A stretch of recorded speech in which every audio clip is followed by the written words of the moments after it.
মুআজ্জাজ মুহতারাম ওয়াজিবুল ইহতারাম সম্মানিত মুসল্লিয়ানে কেরাম, আল্লাহ পাকের দরবারে লাখো কোটি শুকরিয়া ও সুজুদ আদায় করছি যে মহান আল্লাহ সুবহানাহু ওয়া তাআলা অত্যন্ত দয়া করে, মায়া করে, মহব্বত করে, ভালোবেসে হাজারো মানুষের মধ্য থেকে যাচাই বাছাই করে আপনাকে আমাকে আল্লাহর ঘর মসজিদে জুমার নামাজ আদায় করার জন্য এবং জুমার নামাজের পূর্ব মুহূর্তে কিছুদিন আলোচনা কথা শোনার জন্য আল্লাহর ঘর মসজিদে আসার এবং বসার তৌফিক দান করেছেন। সেই মহান মালিকের দরবারে মন প্রাণ উজাড় করে দিয়ে মনের গভীর থেকে আমরা সকলে একবার শুকরিয়া আদায় করি, সকলে বলি আলহামদুলিল্লাহ। লক্ষ কোটি দুরূদ ও সালাম আকায়ে নামদার তাজদার মদিনা আহমদ মুস্তফা মুহাম্মদ মুস্তফা সরকার দো জাহান বিশ্ব নবী জনাব মুহাম্মদুর রাসূলুল্লাহ সাল্লাল্লাহু আলাইহি ওয়াসাল্লামের উপর সকলে বলি সাল্লাল্লাহু আলাইহি ওয়াসাল্লাম। প্রিয় উপস্থিতি, সম্মানিত মুসল্লি ভাইরা, পবিত্র কুরআনুল কারীমের সূরা তাওবার মধ্য থেকে একখানা আয়াতে কারিমা আপনাদের সামনে পাঠ করেছি। সে আয়াত এবং হাদিসের আলোকে সংক্ষিপ্ত কিছু মুখতাসারান কথা বলবো। আয়াত এবং হাদিসের আলোকে যে কথা আজকে আমাদের সামনে আমরা কথা বলবো, যে কথাটিকে নিয়ে, যে আয়াতকে নিয়ে, আল্লাহ তাআলা যেন এই আয়াতের অর্থ এবং হাদিসের অর্থ কথা, এই কথাগুলা আমাদের সকলের জন্য নাজাতের দরিয়া হিসেবে আল্লাহ তাআলা কবুল করেন। সকলে বলেন আল্লাহুম্মা আমিন। সম্মানিত মুসল্লি ভাইরা, আজকে আমরা আলোচনা করব পবিত্রতার ফজিলত এবং তাহার গুরুত্ব সম্পর্কে। পবিত্রতা অত্যন্ত গুরুত্বপূর্ণ একটি বিষয়। এই বিষয়টি যদি প্রত্যেকটা মানুষের মধ্যে না থাকে, তাহলে পবিত্রতা অর্জন করতে না পারলে, কোনো ব্যক্তি যদি অপবিত্র অবস্থায় নামাজ আদায় করে, সাথে সাথে ওই ব্যক্তি মুশরিক হয়ে যায়, যারা বলেন নাউযুবিল্লাহ। কখনো কখনো অপবিত্র হলে মসজিদের ভিতরে প্রবেশ করাও নিষেধ। কখনো কখনো অপবিত্র অবস্থায় নিজের ঘরের ভিতরেও অপবিত্র থেকে দীর্ঘ সময় ধরে ঘরের ভিতরে থাকা, এটাও নিষেধ। এর মানে হলো পবিত্রতা এটা আমাদের সাথে একেবারে ওতপ্রোতভাবে জড়িত।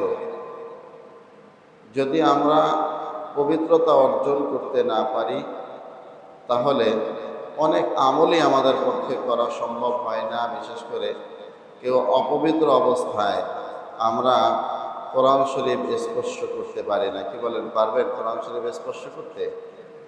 পারা যাবে না। কোরআনুল কারীম স্পর্শ করতে হলে সেখানেও পবিত্রতার দরকার আছে। আর এই পবিত্রতা হলো দুই প্রকার। পবিত্রতা কয় প্রকার? দুই প্রকার। এক প্রকার হলো শারীরিক পবিত্রতা, আর আরেক প্রকার হলো কলবি পবিত্রতা, অন্তরের পবিত্রতা। একটা আমাদের শারীরিকভাবে শরীরের সাথে জড়িত, যে শরীর অপবিত্র হয়, আরেকটা কলব অপবিত্র হয়। যদি কোনো ব্যক্তি কলভের ভিতরে তার অপবিত্র থেকে থাকে, তাহলে তার বাহিরে 1000টা সাবান দিয়েও যদি পরিষ্কার করা হয় তারপরেও ওই লোকটা অপবিত্র। সাবান মাখছেন, 2-4-10টা সাবান দিয়ে সারাদিন গোসল করছেন, কিন্তু অন্তরটার মধ্যে অপবিত্রতা, নেফাকি আছে, তাহলে রাসূলুল্লাহ সাল্লাল্লাহু আলাইহি ওয়াসাল্লামের ভাষায় ওই ব্যক্তি পবিত্র হতে পারে নাই। ওই ব্যক্তি কি হতে পারে নাই? পবিত্র হতে পারে নাই। দলিল কি? আল্লাহ রাব্বুল আলামিন সূরা তাওবার মধ্যে বলেন, ইয়া আইয়ুহাল্লাযীনা আমানু ইন্নামাল মুশরিকুনা নাজাসুন ফালা ইয়াকরাবুল মাসজিদাল হারাম। আল্লাহ তাআলা ঈমানদারদেরকে ডাক দিলেন, ইয়া আইয়ুহাল্লাযীনা আমানু, হে ঈমানদাররা, ইন্নামাল মুশরিকুনা নাজাসুন, নিশ্চয়ই যারা মুশরিক, যারা মূর্তি পূজারী, ফালা ইয়াকরাবুল মাসজিদাল হারাম, এরা হলো নাপাক, এদের অন্তরটা হলো নাপাক।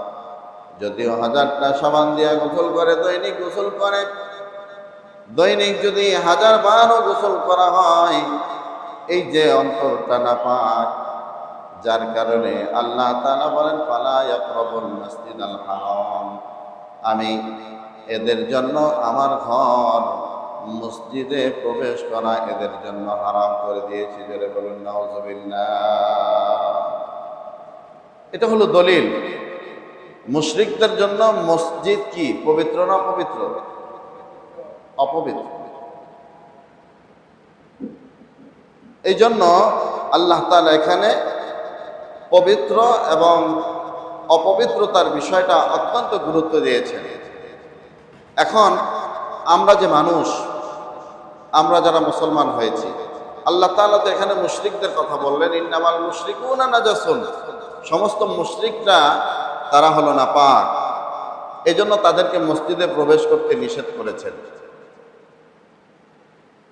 আর আমরা যে মুসলমান, আমরা মুসলমান, আমাদেরও পবিত্রতার দুইটা সাইড আছে। কয়টা? যারা বলুন কয়টা? দুইটা সাইড আছে। এখন আল্লাহ তাআলা কি এখানে মুসলমানদেরকে মসজিদে আসতে নিষেধ করছেন? যারা বলেন না, তাহলে এখানে নিষেধ করেছেন মুশরিকদেরকে। মুসলমানদেরকে মসজিদে প্রবেশ করতে নিষেধ করেন নাই, কারণ মুসলমানরা তারা মুশরিক না, এই জন্য তাদের জন্য নিষেধ না, মসজিদে ঢোকা তাদের জন্য বৈধ। আর এই মুসলমান যারা আছি আমাদের জন্য পবিত্রতা দুই প্রকার। কয় প্রকার? যারা মূর্তি পূজারী, যারা হিন্দু, খ্রিস্টান, ইহুদি, নাসারা, তাদের সাবজেক্ট তো চলে গেল এখানে। আল্লাহ তাআলা সরাসরি নিষেধ করেছেন তাদেরকে। এখন আমাদের অবস্থাটা কি? আমাদের জন্য পবিত্রতা কেমন হবে? আমাদের জন্য পবিত্রতা দুই প্রকার। কয় প্রকার? একটা হলো শারীরিক পবিত্রতা, আর একটা হলো অন্তরের পবিত্রতা। এটা আমাদের জন্য আছে। এখন আমাদের পবিত্রতা আর মুশরিকদের পবিত্রতা, এটা ব্যবধান আছে। যারা বলুন কি আছে? ব্যবধান আছে। কেমন?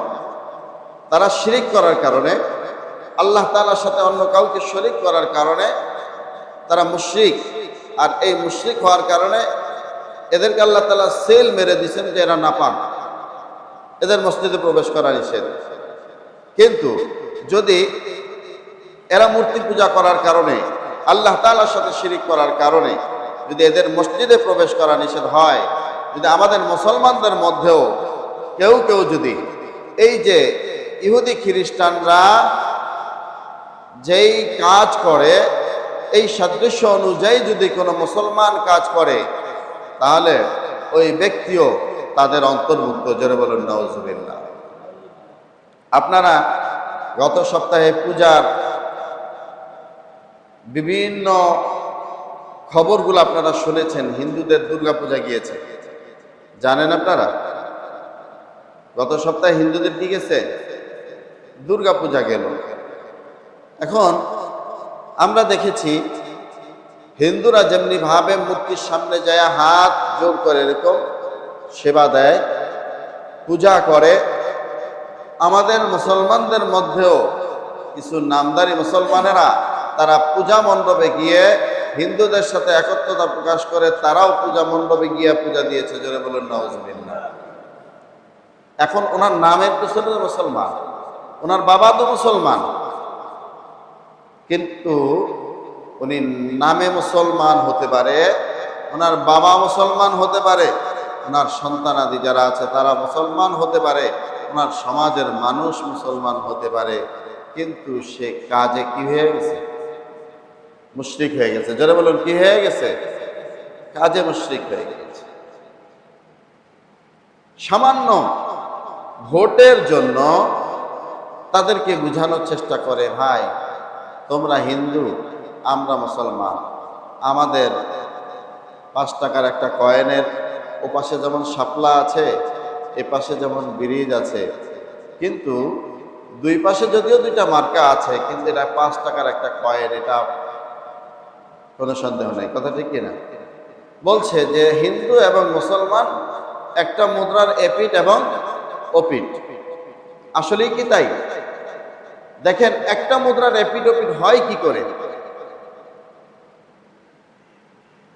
হিন্দুরা সরাসরি আল্লাহ তাআলার সাথে শিরিক করছে। হিন্দুরা সরাসরি কি করছে ভাই? আল্লাহ তাআলার সাথে শিরিক করছে। আর মুসলমানেরা স্বয়ং আল্লাহ তাআলাকে সেজদা দিচ্ছে, আল্লাহ তাআলার হুকুম পালন করছে। যারা আল্লাহ তাআলার সাথে শিরিক করে এরা আল্লাহ তাআলার মুসলমানদের বন্ধু না শত্রু? যারা বলুন বন্ধু না শত্রু? আর যারা আল্লাহর ইবাদত করে তারা আল্লাহ তাআলার বন্ধু।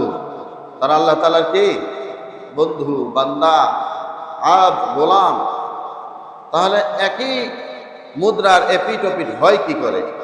বলছে এক পাশে রোজা আর এক পাশে পূজা। যারা বলুন নাউজুবিল্লাহ। কার সাথে কি মিলায়, কোথায় যায় কি বলতে হয়? ক্ষমতার লোভে পড়ে এই কাণ্ড জ্ঞানটা পর্যন্ত তাদের হারিয়ে ফেলেছে। যারা বলুন নাউজুবিল্লাহ। তো এই জন্য মুসলমানরা যারা ওই হিন্দু খ্রিস্টানদের মতোই পূজা করে, যদিও নামে মুসলমান হয়, আসলে প্রকৃতপক্ষে এগুলা কি না? মুসলমান। কিন্তু যারা এগুলা করে না,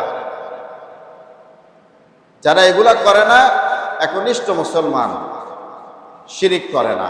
আর এই শিরিক না করেনেওয়ালা মুসলমান যারা, তাদের জন্য পবিত্রতা 2 প্রকার। একটা হলো শারীরিক পবিত্রতা, আর একটা হলো কলবি পবিত্রতা। যেমন আমাদের কলবের ভিতরে আমরা অন্যায় করতে করতে করতে করতে গুনাহ করতে করতে, গুনাহ যদি কেউ করে সে কাফের হয়ে যায় না। আহলে সুন্নাতের জামাতের আকীদা হলো যারা গুনাহ করে তারা কি হয়ে যায় না? কাফের হয়ে যায় না, তারা মুশরিক হয় না, কিন্তু তারা মুসলমান থাকে। আর আল্লাহ তাআলার কাছে গুনাহ করার পরে যদি কেউ তওবা করে, আল্লাহ তাআলা তার ওই বান্দাকে বেকসুর খালাস করে দিয়ে তাকে আল্লাহ তাআলা ইমানদার হিসাবে কবুল করে নেন। যারা বলেন সুবহানাল্লাহ। তো এই যে মুসলমানদের মধ্যে যে 2 প্রকার পবিত্রতা, কথাগুলো খেয়াল করে শুনবেন আমার ভাইরা। একটা হলো অন্তরের নাপাকি মুসলমানদের মধ্যে, এর জন্য আত্মশুদ্ধির দরকার। কি দরকার? দিলের ভিতরে অহংকার লালন পালন করা, নিজেকে বড় মনে করা, নামাজ কালাম না পড়া, মানুষের সাথে অন্যায় করা, অবিচার করা। আর এই অন্যায় অবিচার করলে মানুষের অন্তরের মধ্যে এক ধরনের আবরণ পড়ে যায়, নেফাকি সৃষ্টি হয়। আর এই নেফাকি যদি পরিষ্কার করতে হয়, এটা আত্মশুদ্ধির মাধ্যমে পরিষ্কার পরিচ্ছন্ন করতে হয়। এ ব্যাপারে আল্লাহ তাআলা বলেন, রব্বানা ওয়া বাস ফীহিম রাসূলাম মিনহুম ইয়াতলু আলাইহিম আয়াতিহি ওয়া ইউযাক্কিহিম। এই ওয়া ইউযাক্কিহিম এর মাধ্যমে কি বুঝিয়েছেন? যে অন্তরের পবিত্রকরণের দরকার আছে না নাই? আর যদি অন্তরের পবিত্রতা যদি মানুষের থাকে, ওই মানুষটা একটা সোনার মানুষে পরিণত হয়ে যায়। আর যার অন্তরটা পবিত্র নয়, যদিও সে মুসলমান কিন্তু সে পাপিষ্ট। যদি বলুন ঠিক কিনা? এই জন্য আমরা এই যে অন্তরের পবিত্রকরণ অর্থাৎ আত্মশুদ্ধি নিয়ে অন্য এক জুমায় আলোচনা করব। আজকে আমরা শারীরিক পবিত্রতা নিয়ে আমরা কথা বলতে চাই। পবিত্রতা খুবই গুরুত্বপূর্ণ একটা বিষয় আমার ভাইয়েরা। এজন্য আল্লাহ তাআলা বলেন, লা তাকুম ফীহি আবাদা লামাসজিদুন উসসিসা আলাত তাকওয়া মিন আউয়ালি ইয়াউমিন আহাক্কু আন তাকুমা ফীহি। আল্লাহ রাব্বুল আলামিন সূরা তাওবার 108 নম্বর আয়াতে আল্লাহ তাআলা তার হাবিবকে স্মরণ করে দিয়েছেন, হাবিব আপনি ওই মসজিদের ধারে কাছেও যাবেন না যেই মসজিদ তারা হিংসা, একজন আরেকজনের উপরে হিংসা বিদ্বেষ ছড়ায়া তারা একজন আরেকজনের সাথে জিদ করে, প্রতিশোধমূলক আচরণ করে তারা ওখানে মসজিদ নির্মাণ করেছে। আপনি ওই মসজিদের ধারে কাছেও যাবেন না, আপনি বরং মসজিদে কুবায় চলে যান। কারণ হলো মসজিদে কুবা হলো জন্মলগ্ন হতে তাদের চিন্তাধারা পবিত্র। সেখানে যায় আপনি নামাজ আদায় করেন। এবং এই জন্য আমি আল্লাহ তাআলা ওই কুবাবাসীকে এত বেশি পছন্দ করি, কারণ তারা হলো উত্তম রূপে পবিত্রতা অর্জনকারী। যারা বলেন সুবহানাল্লাহ। এখানে একটা জিনিস বুঝার আছে, ফালা ইয়াকরাবুল মাসজিদাল হারাম। আল্লাহ তাআলা এখানে বলছেন লা তাকুম ফীহি আবাদা লামাসজিদুন উসসিসা আলাত তাকওয়া। হাবিব আপনি ওই মসজিদে যায়েন না। এখন এই মসজিদটা কোন মসজিদ? যেই মসজিদে আল্লাহ তাআলা যাইতে নিষেধ করেছেন। আবার অন্য জায়গায় বললেন যে যারা তাকওয়ার সাথে মসজিদ নির্মাণ করেছে, ওই মসজিদে কুবাবাসী যারা, আপনি তাদের মসজিদে যান, কিন্তু ওই মসজিদে যাবেন না। এখন কোন মসজিদের কথা বলেছেন? দেখেন, ওই মসজিদে কুবার পাশেই নতুন একটি মসজিদ নির্মাণ করেছিল মুনাফিকেরা। কারা ভাই? মুনাফিকেরা একটা মসজিদ নির্মাণ করেছে। এজন্য কেন করেছে তারা? এই জন্য মসজিদ নির্মাণ করেছে, ওই যে পুরান মসজিদের যে লোকগুলা, এগুলা ভালো মানুষ, রাসূলুল্লাহ সাল্লাল্লাহু আলাইহি ওয়াসাল্লামের খাঁটি উম্মত, আর নবীজি সাল্লাল্লাহু আলাইহি ওয়াসাল্লামের পিছনে নামাজ পড়তো, নবীজি সাল্লাল্লাহু আলাইহি ওয়াসাল্লামের উপরে ঈমান আনছে, নবীজি সাল্লাল্লাহু আলাইহি ওয়াসাল্লামের উপরে সাথে কথা বলতেন, একই বৈঠকে বসতেন, কিন্তু পিছনে পিছনে নবীজি সাল্লাল্লাহু আলাইহি ওয়াসাল্লামের বিরোধিতা করতেন। এদেরকে কোরআন এবং হাদিসের ভাষায় এদেরকে কি বলে ভাই? জোরে বলুন, এদেরকে কি বলে? মুনাফিক। আর এই মুনাফিকরা জোট হয়ে একটা মসজিদ নির্মাণ করেছে। আর ওই মসজিদ নির্মাণ করার পরে রাসূলুল্লাহ সাল্লাল্লাহু আলাইহি ওয়াসাল্লামের কাছে বললেন যে আল্লাহর নবী, আমরা একটা নতুন মসজিদ নির্মাণ করেছি, আপনি যদি আমাদের মসজিদে নামাজ পড়ে মসজিদটা উদ্বোধন করতেন তাহলে আমরা ধন্য হতাম। আল্লাহ তাআলা রাসূলুল্লাহ সাল্লাল্লাহু আলাইহি ওয়াসাল্লামের কাছে তো তাদের খবর জানা নাই, কিন্তু আল্লাহ তাআলা মানুষের অন্তর খবর জানে কি জানে না? আর মুনাফিকদের মসজিদে যেন না যায়, এই জন্য আল্লাহ তাআলা কোরআনুল কারীমের আয়াত নাযিল করে দিলেন। এবং এই আয়াতের ভিতরে আল্লাহ তাআলা রিজালাই ইউহিব্বুনা আন ইয়াতাতাহহারু আল্লাহু ইউহিব্বুল মুতাহহিরিন। আল্লাহ তাআলা এখানে কেন বললেন যে হাবিব, ওখানকার যে মানুষগুলা, মসজিদে কুবার এলাকার যে মানুষগুলা, এরা হলো উত্তম রূপে পবিত্রতাকারী, আর উত্তম রূপে যারা পবিত্রতা অর্জন করে এরা আমার প্রিয়, আমার মহব্বত, আমার ভালোবাসার, আমার প্রিয় বান্দা। যারা বলেন সুবহানাল্লাহ। এখন উত্তম রূপে পবিত্রতা কি? আরবের অবস্থান ছিল তৎকালীন সময়ে মানুষ রুটি পান করতেন। কি রুটি খাইতেন? কি খাইতেন? রুটি খাইতেন। দেখেন, শুকনা খাবার খাইলে মানুষের টয়লেট, মানুষের ময়লা, এগুলা শুকনা হয়ে থাকে। আর যদি তরল খাবার খায়, তরল খাবার খাইলে ময়লাটা একটু কি হয়? তরল হয়। তৎকালীন সময় যেহেতু আরবের লোকেরা বেশিরভাগ এরকম রুটি খাইতেন, রুটি ব্যবহার করতেন, রুটি খাইতেন, যার কারণে এদের ময়লাটা ছিল শক্ত, যার কারণে এরা কি করত? ওই তিনটা ঢিলা নিয়ে তারা ঢিলা ব্যবহার করতেন। আর ঢিলা ব্যবহার করার পরে তারা মোটামুটি পবিত্র হতেন, এর মাধ্যমে তাদের পবিত্রতা অর্জন হয়ে যেত। কিন্তু ওই যে মসজিদে কুবার এলাকার মানুষগুলা যারা ছিল, এরা ওই যে তিনটা ঢিলা ব্যবহার করার পাশাপাশি তারা পরিচ্ছন্নতার জন্য তারা ওই ঢিলা ব্যবহার করার পরে অতিরিক্ত পানীয় শৌচকার্যে পানি ব্যবহার করতেন। আর তাদের এই কর্মটা আল্লাহ তাআলার কাছে এত ভালো লেগেছে, আল্লাহ তাআলা এই জন্য তাদেরকে কবুল করে নিয়েছেন, তাদের উপরে খুশি হয়ে গেছেন। যারা বলেন সুবহানাল্লাহ। এই জন্য পবিত্রতা অর্জন করতে হবে কি পরিপূর্ণ ভালোভাবে, না আংশিক করলেই হবে? যারা বলুন ভালোভাবে নাকি আংশিকভাবে? এই জন্য পবিত্র আর পরিচ্ছন্নতা ভিন্ন জিনিস। আপনি দাঁতে ময়লা লেগে আছে, আপনার যদি উজু করেন হবে কি হবে না? দাঁতে ময়লা আছে, উজু করলে উজু হবে কি হবে না? হবে। গায়ের পাঞ্জাবি এর ভিতরে ময়লা আছে, যদি উজু করেন হবে কি হবে না? হ্যাঁ, আপনার শরীরের ভিতরে একটু ময়লা আছে, অপবিত্র কিছু লাগে না, ময়লা, যদি আপনি উজু করেন আপনি পবিত্র হবেন কি হবেন না? হবেন। এটা হলো পরিচ্ছন্নতার অংশ। কিসের অংশ ভাই? পরিচ্ছন্নতার অংশ। আর পবিত্র অংশ হলো কি, যেমন আপনার মলমূত্র ত্যাগ করা, তারপরে স্ত্রী সহবাস করা, এই জাতীয় কোনো ঘটনা যদি ঘটে যায়, বায়ু নিঃসরণ হওয়া, এই জাতীয় কোনো ঘটনা যদি ঘটে যায়, তাহলে মানুষ শারীরিকভাবে অপবিত্র হয়। শারীরিকভাবে কি হয়? অপবিত্র হয়। কিন্তু দেখেন, আজকে আমরা মুসলমান, আমাদের পবিত্রতা, আমাদের মুসলমানদের মধ্যে এমন মুসলমানও আছে, আমি নিজে দেখেছি, মসজিদে আসরের নামাজ পড়ে বসে আছি, ওখানে জালের কাজ করছে, ওই যে ওই পাশে যায় প্রস্রাব করছে, প্রস্রাব কইরা আস্তে কইরা নুনুডারে ঝাড়া দিয়ে উঠে গেছে, না তিনি টিস্যু লইছে না তিনি পানি ব্যবহার করেছে, সারাটা দিন নাপাক অবস্থায় কাটিয়েছে। যেটা বলুন নাউজুবিল্লাহ। এরকম ঘটনা ঘটে কি ঘটে না? জোরে বলুন, ঘটনা ঘটে কি ঘটে না? কথাটা শুনতে খারাপ শোনা গেলেও কথাটা সত্য। জোরে বলুন ঠিক কি না?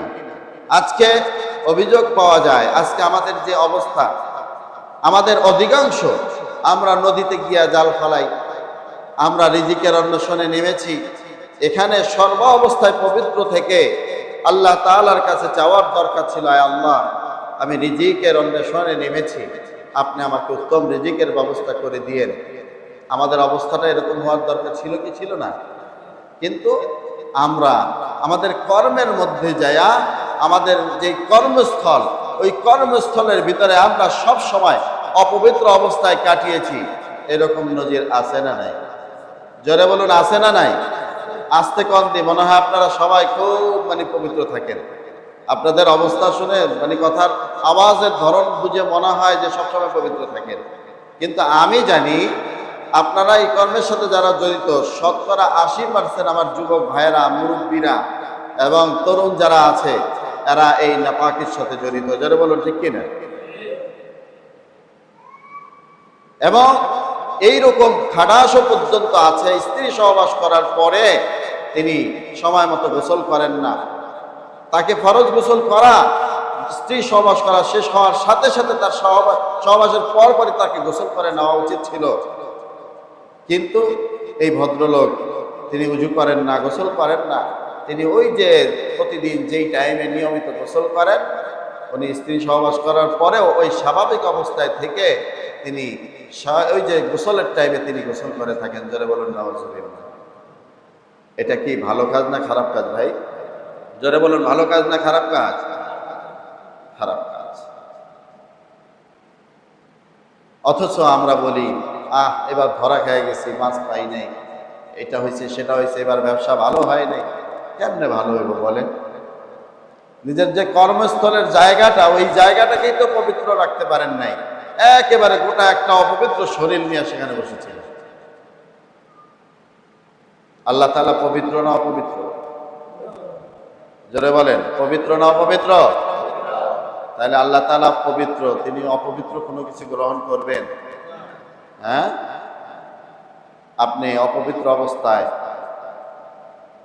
নামাজ 80 রাকাত, 120 রাকাত তাহাজ্জুদ নামাজ পড়বেন, কষ্ট করে নামাজ পড়ছেন, রুকুর তাসবিহ পড়ছেন, সেজদার তাসবিহ পড়ছেন, তারপরে আপনার বৈঠকে যে আত্মাহিয়াত, দুরূদ শরীফ, দোয়া মাসুরা সব পড়ছেন, কোনো কিছুতে ত্রুটি করেন নাই, সেজদাগুলোও ঠিকঠাক মতো দিছেন, কিন্তু আপনি পবিত্র অবস্থায় দেন নাই। অনেক বেশি সওয়াব হবে নাকি? যারা বলুন সওয়াব হবে। না 2 পয়সার ফায়দা হবে? কষ্ট করেছেন এটাই, কিন্তু 2 পয়সার ফায়দা হবে না। কেন হবে না ভাই? জোরে বলুন, কেন হবে না?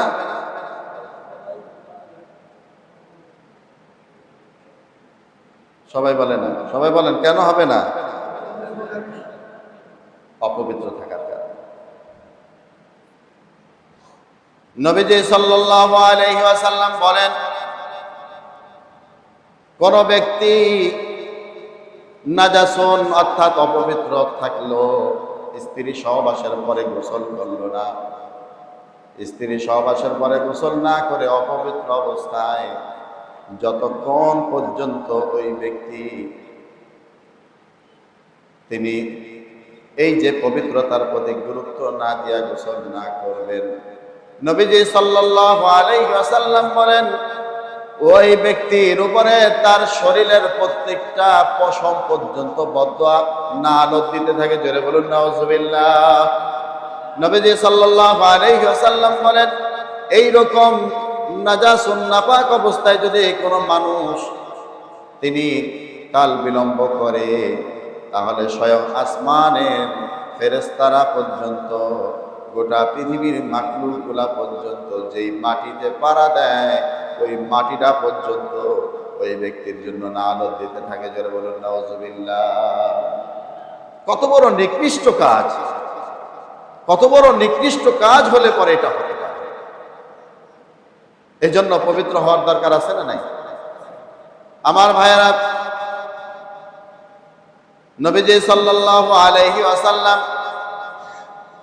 মক্কা এবং মদিনার ওই পথ দিয়ে কোন একটা বাগানের পাশ দিয়ে যাচ্ছিলেন। এমন সময় নবীজি সাল্লাল্লাহু আলাইহি ওয়াসাল্লাম সাহাবীদেরকে বললেন, ও আমার সাহাবীরা, আমি কবরের মধ্যে, এই যে পাশাপাশি 2টা কবর দেখা যায়, এই 2টা কবরের মধ্যে 2জন কবরের মানুষের কান্নার আওয়াজ আমি শুনতেছি। সাহাবীরা বললেন, ইয়া রাসূলুল্লাহ, ইয়া হাবিবাল্লাহ, কই আমরা তো শুনি না, আপনি কেন শুনেন? বলছে এটা আল্লাহ তাআলা শুধুমাত্র নবীদেরকে শোনার জন্য সেই ক্ষমতা দান করেন। কারণ দুনিয়ার কোনো মানুষ যদি কবরের আযাবের কোনো কিছু টের পাইতো, কবরের আযাব হয় এটা যদি তার মানুষ দেখতো, তাহলে দুনিয়াতে কোনো মানুষ কাজকর্ম করে খেতে পারত না। যারা বলুন ঠিক কিনা? নবীজি সাল্লাল্লাহু আলাইহি ওয়াসাল্লাম বললেন, সাহাবীরা, এই ব্যক্তি, এই যে কবরের মধ্যে 2জন ব্যক্তি, তারা কবরের আযাবের কান্নার শব্দ আমি পেলাম, এরা কিন্তু বড় কোনো অপরাধী না। সাহাবীরা প্রশ্ন করলেন, ইয়া রাসূলুল্লাহ, ইয়া হাবিবাল্লাহ, তাহলে এরা কি করেছে? নবীজি সাল্লাল্লাহু আলাইহি ওয়াসাল্লাম বললেন, ও আমার সাহাবীরা, এদের মধ্যে একজন হলো তারা বিনা কারণে রাস্তায় ঘুরে ঘুরে মানুষের গীবত করে বেড়াতো। জোরে বলুন নাউজুবিল্লাহ। সাহাবীরা প্রশ্ন করলেন, ইয়া রাসূলুল্লাহ, ইয়া হাবিবাল্লাহ, আরেকজন ব্যক্তি, তার কি অপরাধ, কি কারণে তার কবরের ভিতর আযাব হচ্ছে? নবীজি সাল্লাল্লাহু আলাইহি ওয়াসাল্লাম বললেন, আরেকজন ব্যক্তি শুধুমাত্র এই অপরাধের কারণে তার কবরে আযাব হয়, কারণ হলো এই লোকটা ঠিক মতো যখন তার জরুরত হাজত সারত, হাজত সারার পরে পবিত্র হইত না, অপবিত্র অবস্থায় তার দিনাতিপাত করত। জোরে বলুন নাউজুবিল্লাহ। নবীজি সাল্লাল্লাহু আলাইহি ওয়াসাল্লাম সাহাবীদেরকে বললেন, ও আমার সাহাবীরা, 2টা খেজুরের ডাল কেটে নিয়ে আসো। 2টা খেজুরের ডাল কেটে নিয়ে আসা হলো। 2টা কবরের মধ্যে খেজুরের ডালকে রাসূলুল্লাহ সাল্লাল্লাহু আলাইহি ওয়াসাল্লাম কেটে দিলেন। সাহাবীরা প্রশ্ন করলেন, ইয়া রাসূলুল্লাহ, ইয়া হাবিবাল্লাহ, এটা কেন করলেন? নবীজি সাল্লাল্লাহু আলাইহি ওয়াসাল্লাম বললেন, ও আমার সাহাবীরা, এরা আমার উম্মত, আল্লাহ তাআলার বান্দা, এদের কবরের ভিতরে আযাব হয়, আর এদের কবরের ভিতরে ডাল 2টা গুঁজে দেওয়ার কারণে যতক্ষণ পর্যন্ত ডালের পাতাগুলা কাঁচা থাকবে ততক্ষণ পর্যন্ত আল্লাহ তাআলা এদেরকে কবরের আযাব থেকে মুক্ত করে দিবেন। যারা বলুন সুবহানাল্লাহ। এই জন্য আমার ভাইয়েরা, পবিত্রতার দরকার আছে না নাই? যদি আমরাও এমন কাজ করি, এইরকম আযাবের ভিতরে আমরা গ্রেফতার হওয়ার সম্ভাবনা আছে না নাই? এই জন্য পবিত্র হওয়া লাগবে কি লাগবে না? পবিত্র হইলে কি ফায়দা? নবীজি সাল্লাল্লাহু আলাইহি ওয়াসাল্লাম বলেন, আমার কোন উম্মত যখন ওযু করে আর উযু করার কারণে যেই যেই অঙ্গগুলা ধোয় ওই অঙ্গগুলার পানিগুলা জমিনে পড়ার আগে এই অঙ্গ দ্বারা যেই সগীরা ছোটখাটো গুনাহগুলা হয়েছে ওই উযুর পানির সাথে সাথে আল্লাহ তাআলা তার উযু করার কারণে পবিত্রতা অর্জন করার কারণে ওই ব্যক্তির ছোটখাটো সগীরা গুনাহগুলো আল্লাহ তাআলা ঝরায় দিতে থাকেন। জোরে বলুন সুবহানাল্লাহ। নবীজি সাল্লাল্লাহু আলাইহি ওয়াসাল্লাম বললেন, যারা পবিত্র অবস্থায় থাকে, যারা পবিত্রতা ভালোবাসে, যারা পবিত্রতা অর্জন করতে চায়, ওই মানুষগুলা যখন এই যে প্রত্যেকটা অঙ্গ হাতের কোনো পর্যন্ত ধোয়, মুখমণ্ডল ধৌত করে, মাথা মাসে করে, পায়ের টাকনুগিরা পর্যন্ত ধোয়, নবীজি সাল্লাল্লাহু আলাইহি ওয়াসাল্লাম বলেন, সাহাবীরা, এই ব্যক্তি সব সময় পবিত্রতা অর্জন করার কারণে, পবিত্র থাকার কারণে, পবিত্রতা থাকতে ভালোবাসে, এই কারণে আল্লাহ তাআলা হাসরের ময়দানে আল্লাহ তাআলা ওই ব্যক্তি তার হাত এবং অঙ্গ প্রত্যঙ্গ দিয়া আল্লাহ তাআলা নূর বের করে মানুষের সামনে তাদেরকে সম্মান বাড়াইয়া দিবেন। যারা বলুন সুবহানাল্লাহ। পবিত্র থাকতে হবে। পবিত্র থাকলে মনও ভালো লাগে, শরীরও ভালো থাকে এবং আল্লাহ তাআলাও রাজি খুশি থাকে। আসমানের ফেরেশতারা ওই পবিত্র ব্যক্তির জন্য দোয়া করতে থাকে। জোরে বলুন সুবহানাল্লাহ।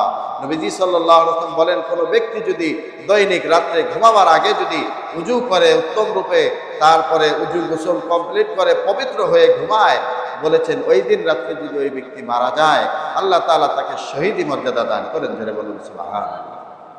এই জন্য আমার ভাইরা, আলোচনা অনেক সংক্ষিপ্ত যে কথা বললাম, আমরা এই যে পবিত্র অপবিত্রতার এই বিষয়, আমরা অপবিত্র থাকি অধিকাংশ সময়, এটা কি মিথ্যা কথা? জোরে বলুন মিথ্যা কথা।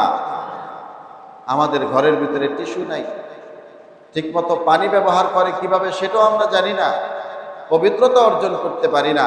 আমরা মুসলমান, মুসলমান সর্ব অবস্থায় পবিত্র থাকবে, অপবিত্র নয়। জোরে বলুন ঠিক কিনা? এজন্য আজ থেকে কেউ আর প্রস্রাব করে ঢিলা ব্যবহার ছাড়া এই উযু ইস্তেঞ্জা করবেন না, এরকম নিয়ত করা যায় না ভাই?